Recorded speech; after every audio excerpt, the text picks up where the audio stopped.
안녕하세요, 힐링송입니다.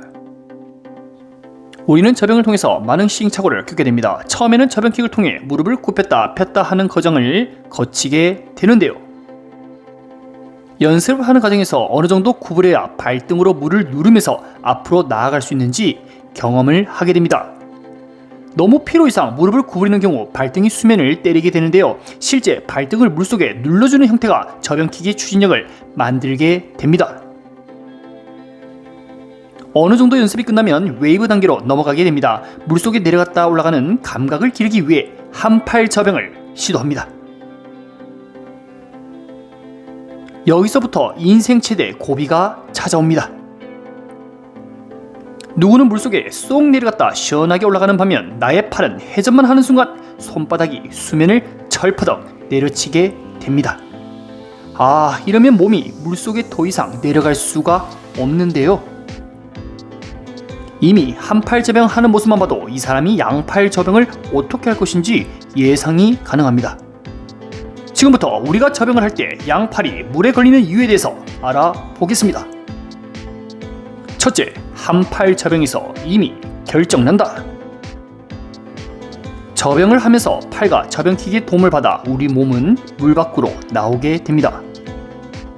물속에서 내려갔다 올라오는 추진력이 팔과 저병킥의 힘을 적게 사용해도 쉽게 몸을 상승하게 만드는데요. 우리는 매 수업 시간마다 저병의 몸풀기로 한팔 저병을 통해 웨이브 적응 훈련을 충분히 하고 있습니다. 한팔 저병은 양팔 저병에 비해 물속에 들어갔다 올라오는 부분을 편안하게 할 수 있으며 적은 힘을 사용하여 지속적으로 연습할 수 있는 효과가 있는 것이죠. 한팔 저병으로 본인이 얕게 들어갈 것인지 길게 들어갈 것인지 조절 가능해야 합니다. 만약 물속에 들어갈 수 있는 통제 능력이 다소 부족하다면 사실 저병은 안 봐도 비디오이죠. 양팔을 뒤로 당겨 어렵게 넣은 팔은 그 다음 어떻게 대처해야 될지 몰라 수면에 철퍼덕 하는 부분이 충분히 예상이 됩니다. 그 이후 가속도가 떨어진 상태에서 웨이브는 부족하며 팔과 다리 힘만으로만 저병을 시도하게 되는 것이죠. 둘째, 머리 활용의 부족. 한팔 저병을 할 때 또는 양팔 저병을 시도할 때 우리는 머리를 지금 덜 사용하게 됩니다. 아니, 이게 무슨 소린가요? 머리를 덜 사용한다니. 우리를 금붕어, 닭대가리로 취급하는 겁니까? 하고 반문할 수 있는데요. 아닙니다. 말 그대로 머리의 활용도, 즉 머리의 무게 중심 말입니다. 저병을 할 때 팔이 리커버리 되면서 우리는 자연스럽게 머리를 숙이게 되는데요. 이 과정에서 머리를 먼저 숙일 것이냐 또는 팔과 머리를 동시에 입수할 것이냐 선택을 하게 됩니다. 보통 선수들은 머리의 움직임을 먼저 가져가려고 합니다. 팔이 입수되는 타이밍보다 머리가 한 템포 빠르게 입수될 경우 수면 가까이서 가슴 누르기를 빠르게 가져갈 수 있거든요. 팔의 리커버리 속도 역시 더 빠르게 올라올 수 있게 됩니다. 그러나 그만큼 몸의 피로도는 더 빨리 쌓이게 되지만 기록적 측면에서는 유리하다고 볼 수 있겠습니다. 기록보다 편안한 저병 상태를 유지하려면 머리와 팔이 동시에 입수되는 것입니다. 어깨의 부담을 최소화하면서 몸은 내려갔다 올라가는 시간을 벌며 긴 글라이딩을 하게 되는데요.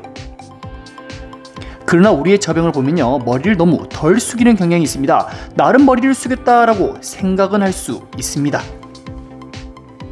실제 무거운 머리를 더 숙여줘야 물속으로 편안히 내려가는데 잠깐 숙이고 머리를 빠르게 들어올리면 몸은 물속으로 더 들어가지 못하며 웨이브의 장점을 살릴 수 없게 되는 것이죠. 셋째, 물속에 못 내려가는 저병은 고통의 연속.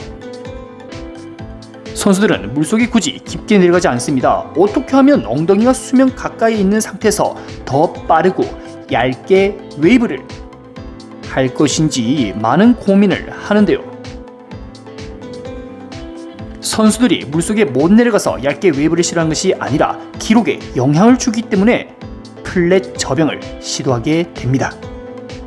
우리가 물속에 못 내려간다고 어쩔 수 없이 선수들과 똑같이 웨이브를 할 경우에는 어깨의 부상은 물론 체력적 낭비를 심하게 만들 뿐이죠.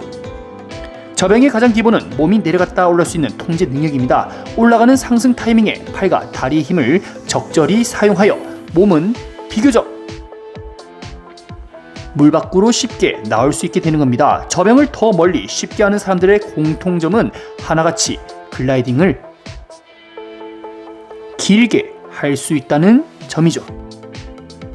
물속에 충분히 들어가야 글라이딩을 길게 하며 어깨의 휴식을 가져가게 됩니다. 넷째, 기본기가 답이다. 저병은 기본기가 부족할수록 다른 영법에 비해 더 눈에 띄게 됩니다. 힘으로 어찌어찌 앞으로 나아갈 수는 있지만 돌아오는 저병을 생각할 때는 굉장히 막막해지는데요. 그래서 저병을 처음 배우는 상황에서는 저병 킥은 물론 한팔 저병에 많은 시간을 할애하게 됩니다. 물론 중간에 저병이 잘 될까 하는 궁금증에 양팔 저병을 지금처럼 충분히 시도할 수도 있는데요. 그러나 어떻습니까? 양팔이 물에 걸리면서 점점 몸은 지치는 형태로 변화됩니다. 물속에서 머리의 움직임을 숙이고 들어올리는 과정, 글라이딩을 비교적 길게 하면서 팔과 다리의 타이밍을 통해 출수하는 행동, 끊임없이 연습을 해야 됩니다. 처음에는 누구든 어색하고 중간에 끊어지는 경험을 하게 됩니다. 그러나 익숙하게 만들기 위해서는 당연히 수많은 실패를 겪어야겠죠. 저병을 잘하기 위해서 양팔로 당기는 연습만 하다가는 체력적 고갈과 어깨 부상으로 연결될 수 있습니다. 어깨를 아끼며 웨이브의 타이밍을 계속 가져가기 위해서는 한팔 저병의 연습이 필수적으로 필요하게 되죠. 한팔 저병으로 통제가 안 되면 그보다 어려운 양팔 저병은 당연히 어려운 법입니다. 결론적으로 저병을 통해 팔이 물에 걸리는 현상은 대부분 웨이브의 부족함으로 알 수 있었습니다. 물이라는 저항을 뚫고 어떻게 하면 나의 몸을 편안하게 내려가서 가뿐하게 올라올 수 있을 것인지 고민을 해봐야겠죠. 오늘도 영상 시청해주셔서 감사합니다.